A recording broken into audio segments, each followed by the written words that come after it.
Hello guys, what's going on? This is Negacious, and welcome back to Katawa Shoujo. In the last episode, we got back to school, and back to the student council duty, and the Shizune and Misha, well Shizune mainly, is really worried about her successor, since we are graduating in 6 months, in March. And we kind of just like talked casually with me, Misha, and Shizune about what are we gonna do about it, how's everything gonna go after we leave the school, and then we went to take a stroll around the school and went to the Shanghai with only Misha. Kind of talked and had a casual chat with her about really everything. And now we get back to school and we are in class, so let's go.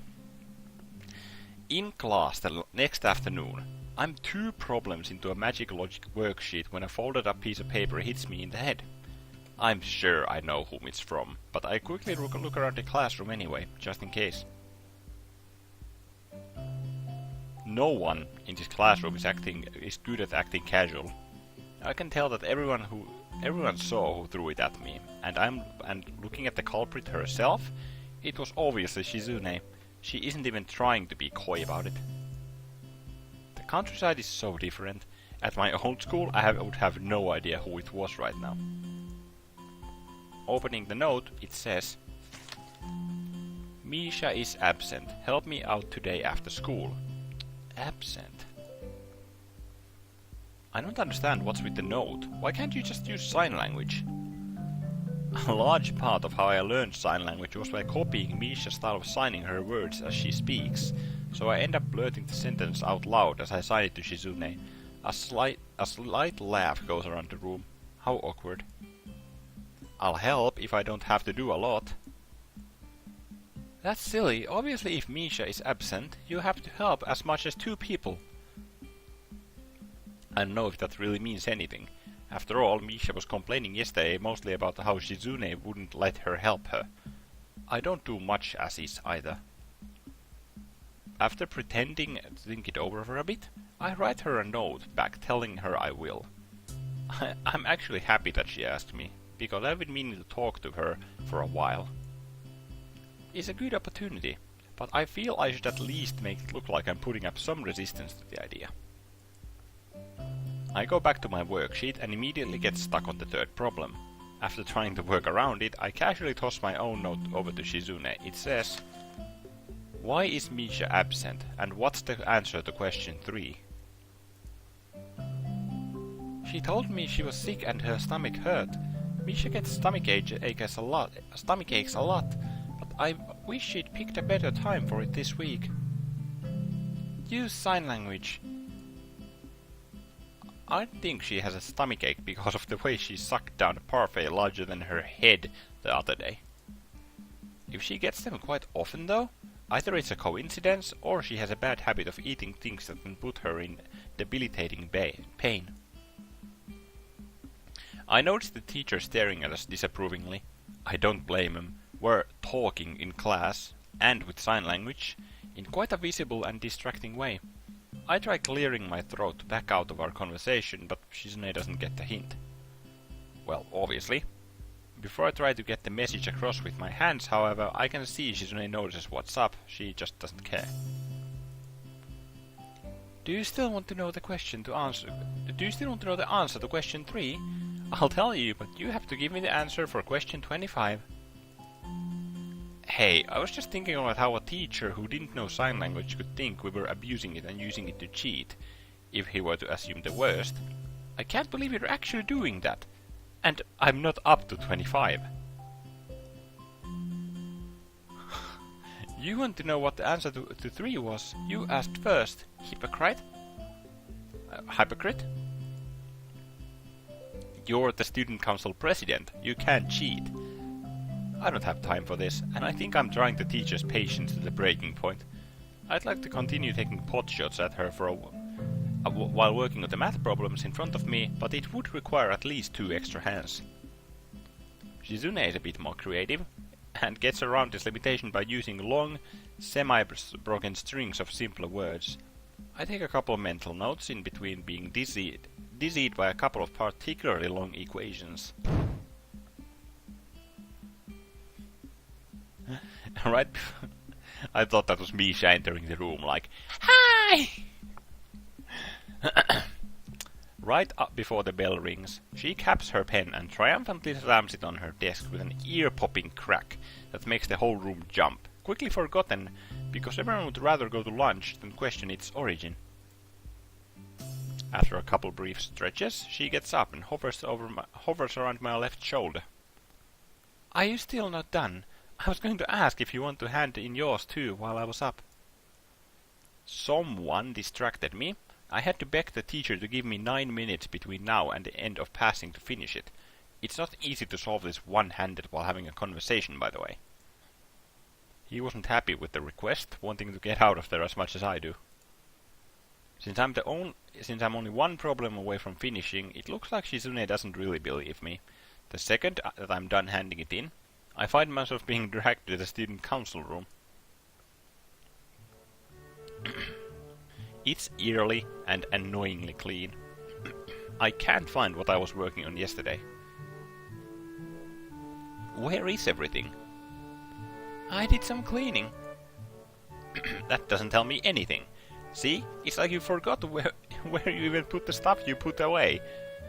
Oh well, if you can't find it, I guess I'll go home. It's in the drawer, right there.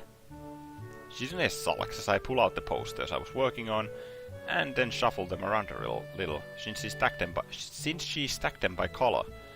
It's not that I'm taunting her, I just have my own system, although I doubt she would believe me if I were to tell her. I like it when things are a little messy, it's more natural, and a time saver. It's alright there where I left it, and I don't have to go looking through shelves just to find what I was working on yesterday. Lazy?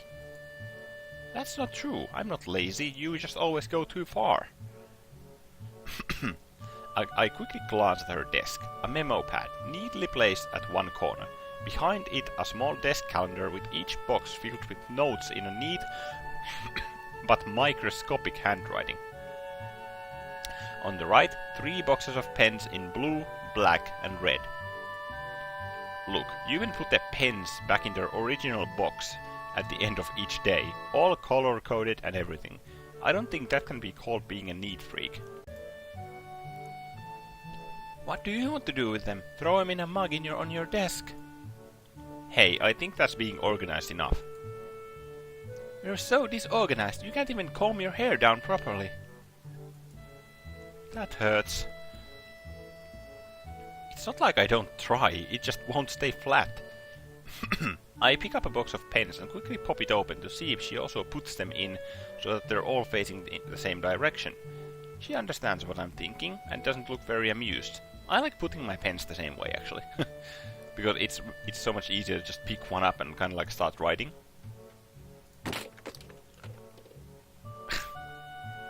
It turns out that the box wasn't closed properly on the bottom, and as soon as I pick it up, they immediately pour out of it like a waterfall. My fault. I'll get them, don't worry. I bent down to pick up the pens, forgetting that with her attention focused on them, she couldn't possibly see me signing to her. Shizune's head bumps to my chest. Not very hard, but it unbalances me enough to make me fall over. I laugh it off, and expect her to do the same. When she stiffens and backs away from me instead, a feeling of dread begins to creep over me. This is a weird reaction. I start to think about why she would have such a strange reaction. It's pretty obvious. She just bumped head first into someone with a heart condition. Shizune would know I have one, having seen the rows and rows of pills lining the edge of my dresser. Or at the very least, she would know I have something severe enough to require that much medication, but not visible at a glance. So she's treating me like I'm made of glass. For her, it's the natural way to react. I haven't forgotten about how she freaked out back when Amy knocked into me. All the way in Chapter 1. Why would it be any different for her? I'm sure she's remembering that right now. I can see it on her face. She looks angry at herself. It would be a good opportunity to bring up that time. Even though I don't want to drag that back up, it would be a good idea too. It would clear the air. Still, I'm afraid and end up saying nothing. Partly because I imagine having to draw her attention from the floor and then having to sign what kind of a cripple I am to her one gesture at a time. The idea begins to seem more and more depressing. Taking a seat, I decided to just try and finish up these posters to get my mind off of it. There are some that I don't remember making. From the wall-to-wall text and ultra-neat handwriting, I can tell Shizune must have done this. That means that the remainder must have been done by Misha. They are a lot more visual, with cute little stylized pictures of us on them. I don't know how I feel about being used as a mascot character, but I'm not really thrilled by it. Some time passes, long enough for the sun to start setting. I hear Shizune putting down her pen and crackling her knuckles methodically, one at a time. It's so loud in the silence of the room that I look up, wondering if she's trying to get my attention. Although it wasn't what she intended, when she notices me looking at her, Shizune begins to sign without skipping a beat. Let's take a break. I'm surprised she would say that. It's okay, I'm almost done anyway, and I'm hungry, aren't you? A little. I'm really hungry. We could order something. I was thinking of you, I already have something to eat. Where? She produces a cinnamon bun from under her desk, raising it to head level slowly, like a magician levitating a rock. But there is not only one. Not enough. There is only one. Not enough for both of us. Ah, how dramatic. I can tell what this means. A feeling of déjà vu briefly washes over me. We could just split it. That's no fun. So boring. Let's play shogi for it. She already has the board out. That desk must have everything in it. Not chess. Chess has boring promotions. This is better. I don't know about that. Well, I'm actually pretty decent at shogi, so this is fine. Isn't shogi like really fucking hard? Isn't it like way harder than chess? It's also like way older than chess. Is that so? Okay, we can make it a little more interesting then.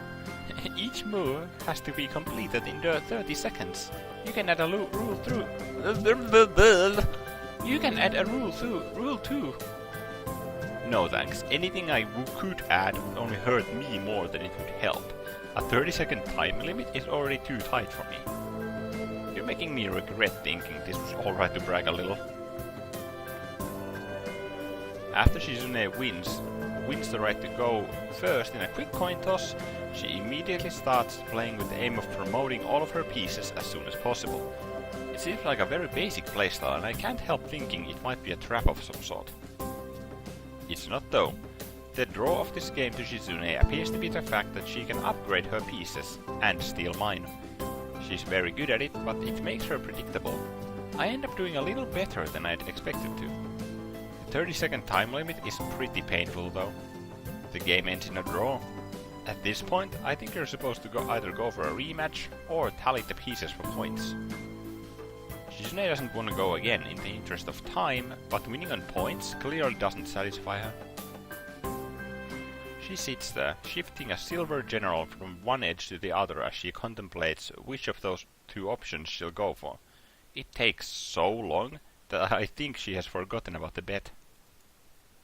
Eventually, she stops fiddling with the shogi piece and puts it down. Is Misha angry at me? Okay, here we go. Oh god. That really came out of nowhere. Shizune's frankness is disorienting, because with her, any kind of candor is a sign of total seriousness. There's no playful smile on her face, instead it's her usual stoic mask of concentration, ready to try and see if I'm about to tell her the truth. I'm upset that she thinks that I would tell her anything else, but I also know that now that they have probably fought recently, out of my sight, and it makes me feel warm to know that they both care about each other so much. No, I strongly doubt it. Did you know that she thinks you're angry at her? Shizune nods slowly and uncomfortably. Yes.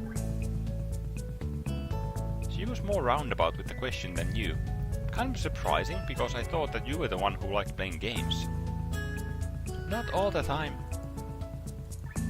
Are you two having some kind of fight?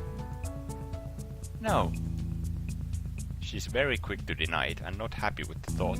I feel like I've stepped on a landmine. Sorry, actually yes, just a tiny one.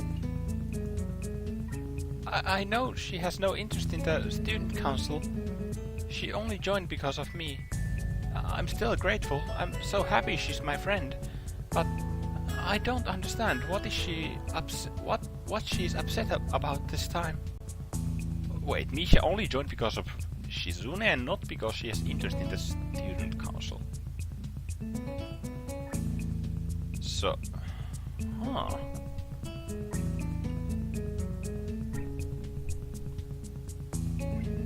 Huh. That's interesting, actually. Why don't you just ask her? She won't tell me. I'll figure it out myself. Instead, I was sure that I was very perceptive even if I can't hear. That was dumb. I know better now. It is probably something that is my fault. Shizune doesn't elaborate further on what it could have been. I'm sure that it is because she does not fully understand the situation herself. It's odd to think that Shizune, usually so sure of everything, could be scared by a little argument from a friend. With a friend. But the more I think about it, the more it makes sense. They are a lot closer to each other than normal friends, and Shizune is pretty isolated from other people, in a way. The fact that she's deaf is no small part of it. But I get the feeling that she uses Misha as a buffer between other people of her own will, not just because it's been forced into her. She can communicate well enough with her little pad. She just hates it. After such a long time of talking through another person, I guess you start to lose touch. It seems unavoidable. It isn't such a far-out idea to think that she isn't that great with people. I return to working, kind of wanting to eat the cinnamon bun more as time drags on, but when I count the shogi pieces I still left out on Shizune's table, I can tell at a glance she would win. I'm also too hungry to concentrate if we were to have a rematch. Motivated by my desire to wrap up and eat something, I put the finishing touches on the last of the posters. Done. I think this many is enough. Too many can be a bad thing. Okay. That's it? Just okay? I'll probably do so myself after I'm done picking what voting format to go with. Too many posters is bad too. Haven't you ever heard of oversaturation? I really think you're trying too hard. Tenting her fingers, Shizune looks like she could almost admit it. Maybe. It's what Misha thinks too. I watch as her fingers continually uneasily twining around and pulling at each other in a miniature tug-of-war. I don't mind, but I asked around in a couple classes today and interest is low. It's like you said, so... Does that make it wrong? No, but it does make it kind of pointless. It's not. Yeah, but to who? I doubt even Shizune truly believes that. I'm not doing all this work just for my own ego. That isn't what I mean. The first chance to be alone with her in days, and I have already really cocked it up. Still, she doesn't actually look angry. It's more like she's frustrated that she can't express herself clearly enough. Since she's an expert in sign language, I wouldn't think that would be the case. I wonder what advantage being able to speak would offer her, and if she has ever thought about it.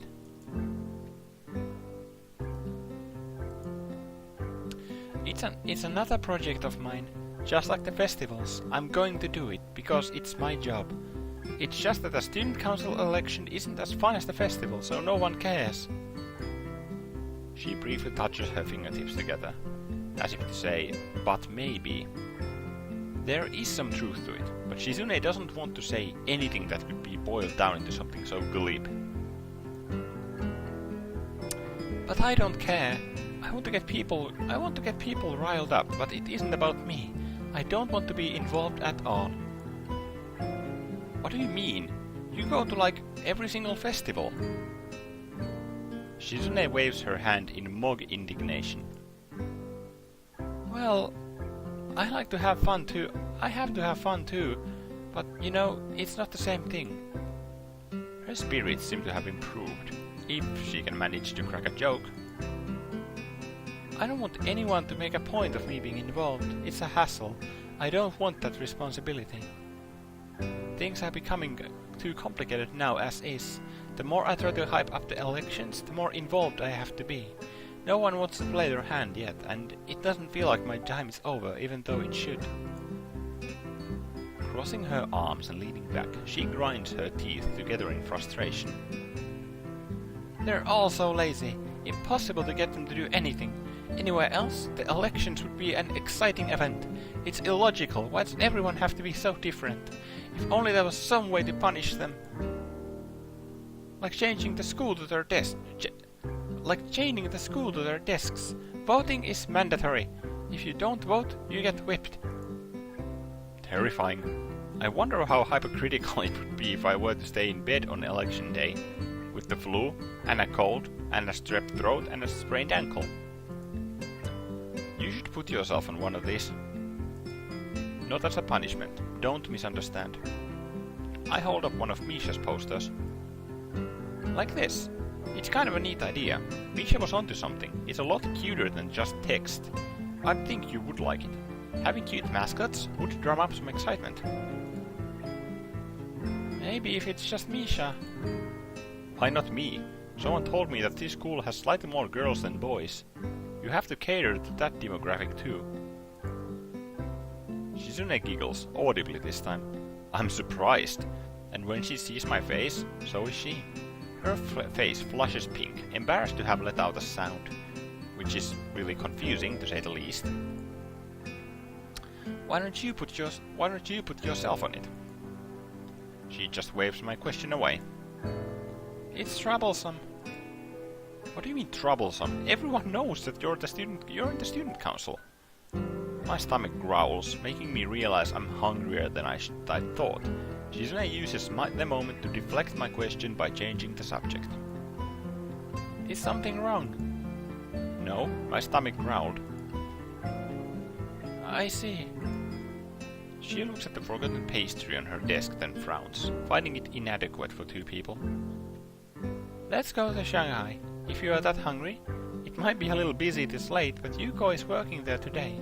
We will definitely get a table. There's something worryably underhanded in that smile. I'll pass. I've already been there twice this week, back to back.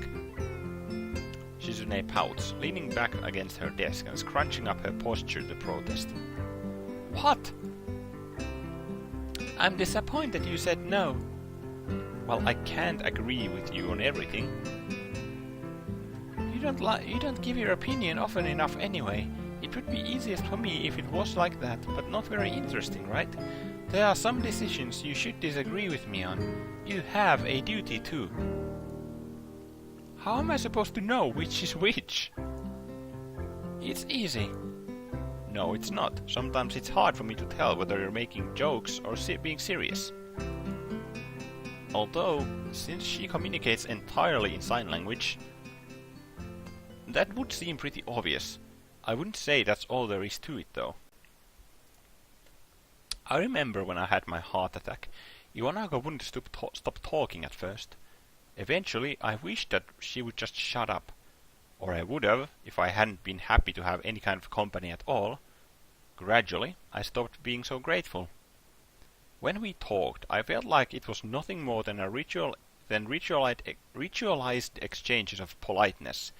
Iwanaga tried extremely hard to obfuscate how she felt, which was that I was hopeless. In the end, Her outer behavior matched her inner feelings. For that reason, I was able to accept it when one day she stopped showing up. I was no longer surprised by the time it happened. Even though she considered herself a master at hiding her feelings, I wasn't surprised. I've heard that games like shogi and chess can tell you a lot about a person. I wish I knew what Shizune thought they said about me. It could be that I'm a little more like Iwanago than I'd like to think, but if I can only tie with Shizune by retreating, I suggest that we should order out.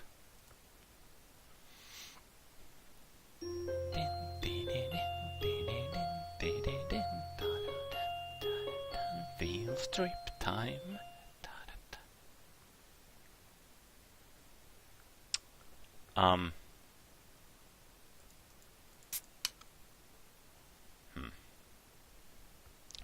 I'm thinking we'll go on for a little longer, guys. This will be a longer episode than half an hour, because like my episodes have been longer than half an hour usually, but we'll keep going. The next day, I walk up to my usual vending machine at lunch, only to find that it's out of my favorite drink. Secreted so far away from most of the classrooms between the storeroom and the library, it's like no one knew about it. I'd expected a vending machine so close to the library to be booming with customers, but then again, the library is empty most of the time, and anyone who goes there is only doing to look for stuff to pad a paper with. No one stays there longer than they absolutely have to. For the past month, it's been working out in my favor, but the trade-off with a vending machine no one knows about is that it's never restocked. Setting for a can of orange soda, I decided on drinking it here instead of waiting until I get to the cafeteria, when the library door opens next to me. Haha! I've been looking for you! Yuko seems to be acting a lot more assertive than usual today, although it isn't enough to keep her from going back to mumbling immediately afterwards. Return your books, please. I mean, the library books. The books you checked out are really overdue. Some of them are on waiting lists. Oops, I forgot. I keep checking out new ones and forget to return the old ones. That happens to me all the time at the university library. It's so embarrassing. Do they send someone to try and get you to bring them back? No. The university library is bigger. They don't notice if I happen to borrow something longer than normal. It's convenient because their policy on keeping the books too long is really stricter than here. I like how despite what she said, Yuko has no problem with borrowing books for longer than she's supposed to anyway. It makes her being so on top of my own lateness a little hypocritical. It takes a thief, I guess. Catching on to the meaning of her words around the same time I do, Yuko clams up and starts backpedaling furiously. That's different from this situation. It's totally different. Yuko stares at her nails for a second, as if she really wants to bite them, but is too self-conscious to do so. For instance, how long it's been? You checked out some of his books months ago, Hisao. Sorry, it's just that other people want to read them too. If you're a slow reader, it's okay though. No, it's a total screw-up on my part. To be honest, I haven't even read some of them. I shouldn't keep taking out books when I have a backlog. That's not good. Yeah, it really isn't. Now I'm starting to copy her habit of trailing off quietly. Her awkwardness is very contagious for some reason. That said, I'm surprised. Yuko seems almost normal today, although every now and then her waitersy nervous tics keep popping up back. Come to think of it, she didn't act this way when I first met her. She was a little clumsy and neurotic, but it wasn't anywhere near this severe until Shizune, Misha and I ran into her at the Shanghai.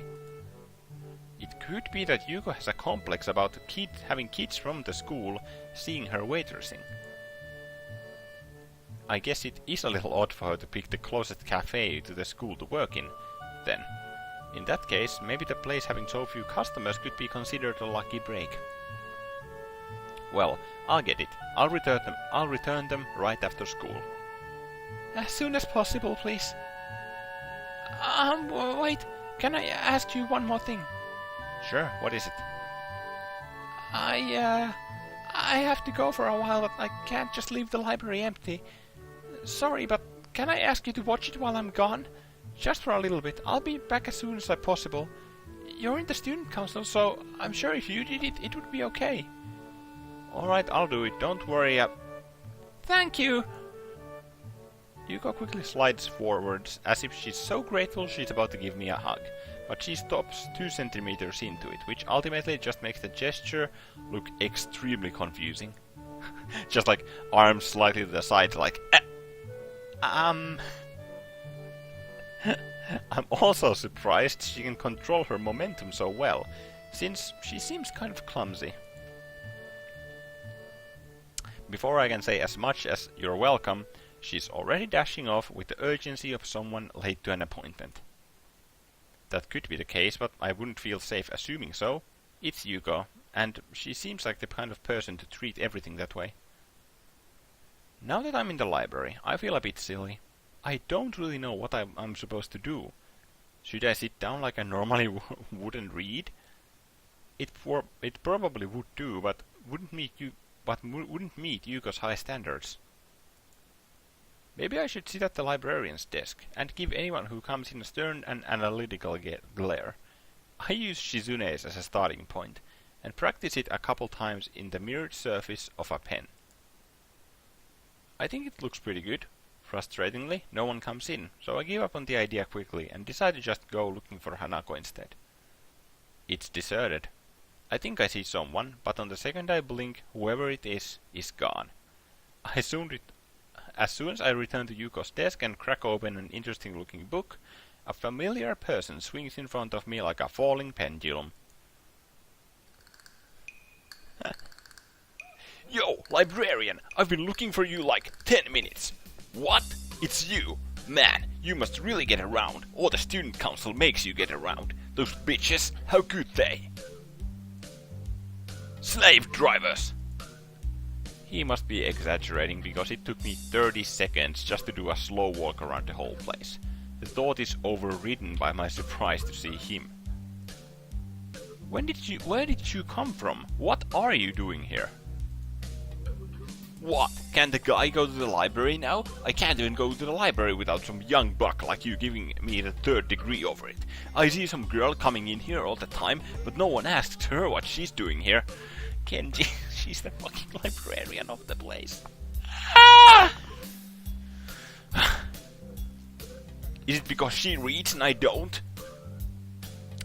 He must be talking about Hanako. No, it's... although I suppose they both avoid people, I want to tell him that reading is what you usually do in a library. So if he's not reading, whatever he's doing is bound to make him look way more suspicious than her. Actually, yeah, they are talking about Hanako. True. In the end, though, I'm too surprised by him practically appearing out of thin air. That doesn't tell me what you were doing here. I'm here because of you. His response makes me feel confused. Maybe I fell asleep and this is all just a weird dream. And this Kenji isn't real, but really my subconscious. Is he going to start giving me deep but vaguely worded advice now? Because of you, I got chased out of my dorm by feminists. Now I wander this library, like a soldier without a country, or a ghost. I should haunt you for ruining things for me. It's a shame. It would have been an interesting dream, but it looks like this is the real deal. Yeah, you had to start working with women that brought them to my door. You remember that? You should, since you were there. After that day, I knew they were on to me. I should have trusted my instincts, but I was young and stupid. That wasn't even a week ago. Then, my dad called and said one of my letters hadn't been delivered. The post office couldn't have lost it, so it must have been intercepted. Information warfare. That's when I knew my secret hideout was compromised. Now I'm on the run, like a fugitive. It's code red. Dorm rooms aren't secret. They put your name and number on a board right in the doorway. I know! I saw that! They're diabolical. Why not just put up a big Wild West wanted poster if they're gonna be like that? Wanted, dead or alive. Probably alive, so they can clone me and turn me into a grasshopper. Jumping without warning into the empty chair opposite me, Kenji takes out a cigarette and starts spinning it between his fingers. I've never seen him smoking before, so it must be for effect. I can't even live where I want anymore. This is where it all begins. The tactical brilliance. I mean, once they're in your home, it's over, like termites. If the feminist plan for dominance starts there, where the fuck can we go? The only question is how they take a page out of the termite playbook when women are naturally repelled by wood. Wow! Is that actually the joke I'm thinking it is? Or am I just being stupid? Wow! If that is, then wow. You can never go home again. Is that how the saying goes? Man, I don't know about never. I was just there. I don't know anywhere else I can shower and get new clothes, and eat and use the bathroom, and watch TV. I have to keep watching the news to keep informed. For someone ousted from his dorm room and living on the run, he sure has no qualms about going back there several times a day for long periods of time. But by now he's slowly turned away from me and is talking to a revolving display of murder mysteries. There's really no point in interrupting him, I guess. I finish off my soda and throw the can into the basket near the door. It hits the rim but goes in anyway. I silently pump my fist. Yeah, I'm a basketball master! Kenji quickly gets up and starts to head towards the door. I wasn't really paying attention. I hope I don't fist pump I hope I didn't fist pump at an inappropriate moment. Where are you going? You kept sucking down that juice. So, it wasn't even juice, it was soda. And it's gone now. And what do you mean, sucking it down? I had 2 sips. Yeah, right, you had like 50 million sips. That's not even possible. Maybe for you, I go beyond the impossible all the time. Okay, whatever now. Now I'm thirsty too. I'm going to get my own juice. I'll be right back. He does come almost right back, so I quickly suspect he knows about my secret vending machine. I got you one too. I hope you like grape juice. We're even for the pizza now. Thanks. I want to tell him that I lent him nearly 10 times the cost of a can of grape juice, but that might make me seem petty. Unopposed, Kenji sits down and starts furiously drinking juice like a man with a vendetta against grapes. You know, it's a lucky break for me I managed to run into you here, man. I kinda need you to do me a favor. Although it's cynical, I wonder if him getting me juice was so he could ask me for this favor. If so, it's very transparent and poorly timed. I doubt if Kenji would think about something so deeply though. Just asking for things straight out is more his style. I need you to recommend me some books. But I thought you didn't read. How'd you know? You told me. You said that you think people discriminate against you because you don't read. Well, they do, and I do read. I read audiobooks because that's the way of the future. I have to read a book a month for literary studies though, and I found out that the school doesn't really accept such classic as advanced cryptography. I don't read a bunch of books, they're gonna fail me. If I don't. I can't fail literary studies. They would make me illiterate. That would mean my mom was right. My mom can't be right. I'll just have to study literacy as much as possible. What about doing some extra credit? No thanks. It's bad I'm gonna have to carry these stupid things now. He picks up a dictionary, flips through it and places it on the murder mystery rack behind him. I can't believe this is actually the medium that our ancestors used to look at porn. Wow. I spit my drink all over the book I'm still holding, damaging it beyond any hope of repair. I quickly check the back and see its suggested retail price is 7,900 yen. I think I might have a heart attack. Wow, destroyed. Shouldn't have done that though. They take vandalism super seriously here. You're gonna get caned. And whose fault was it again? He chortles, amused, before taking an extremely long, loud sip from his can of juice. Just like... It's not vandalism, I didn't do it on purpose. You made me do it with your words. And what do you mean caned? I don't want to be caned. Wait, chill out. I didn't mean they actually cane you. They just make you pay for it and really, really yell at you. It's like they were going to bite my ass off. Still not that big a deal. I don't care if it's figurative, I don't want to get caned, or get my ass bitten off, or any kind of punishment, you dumbass. What am I going to do? I'm the only person in here, that she knows of anyway. I can't even throw the book in the trash, it'll be found. Then she'll know. Damn dude, stop being so weird. How is it weird to not want to be fined? Man, stop flipping out, man. I'm not flipping out, I'm trying to save money. So cheap. I'm about to strangle him when I hear Misha's wahaha coming up from the hallway. Apparently Kenji hears it too, and uses the opportunity to quickly vanish behind the autobiography section, like the wind. Hi, Hichan! Misha shouts exuberantly, dragging an embarrassed Yuko behind her. Hichan, were you talking to yourself?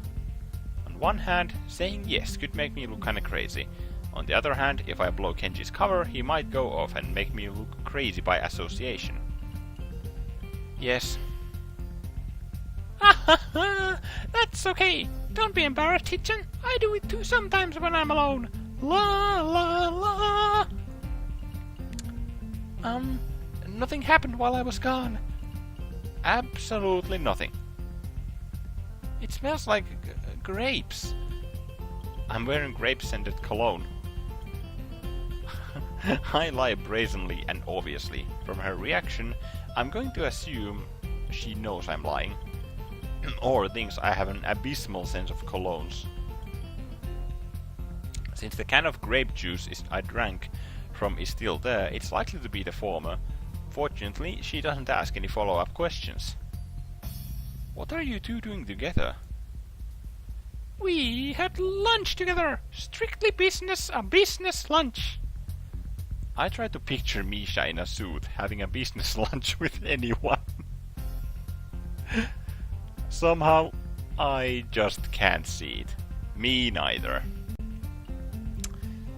What kind of business? You don't know? It's nothing. It's normal for one part of the student council to not know what the other is doing. Hey, don't nothing something like that. That isn't normal at all. In fact, it's bad. We're only 3 people.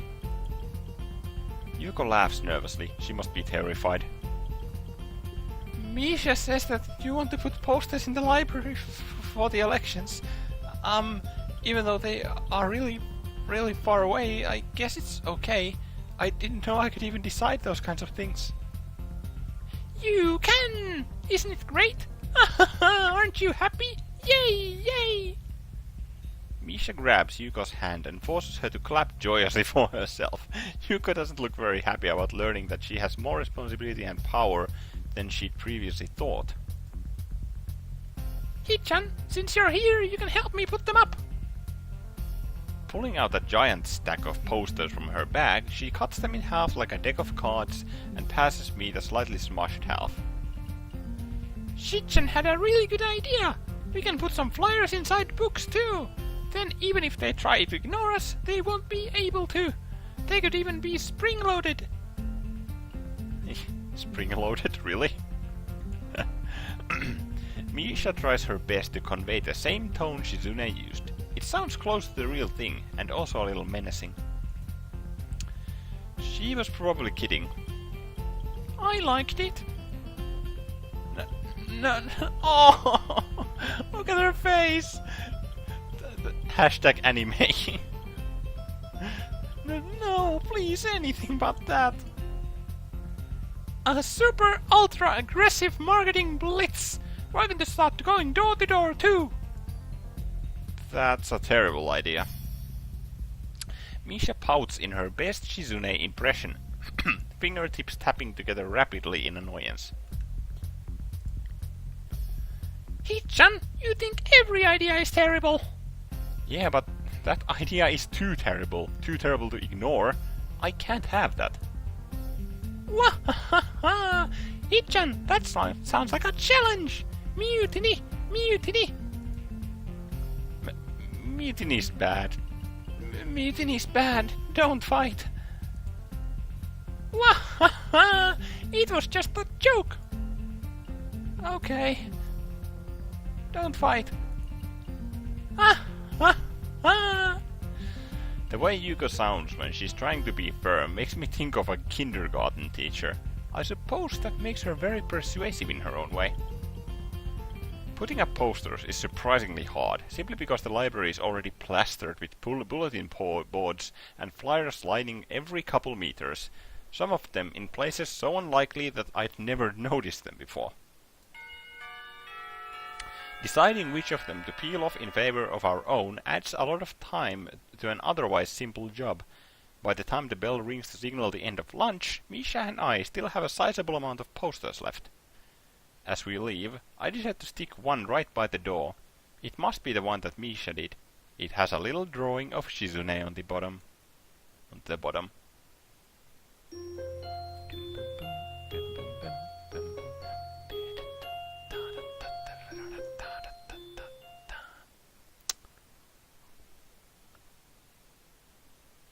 Okay. That's where we're going to drop off this episode of Katawa Shoujo, guys. Thank you very much for watching. If you did enjoy, make sure to comment down below. Any constructive criticism or just banter is welcome. You can also click the like button to show your appreciation towards the video and my content. If you want to see my content right as it comes up, make sure to click subscribe and the bell button next to the subscribe button to get my videos into your sub tab. My name is Negacious. Thank you guys for watching. I'll see you in my next video.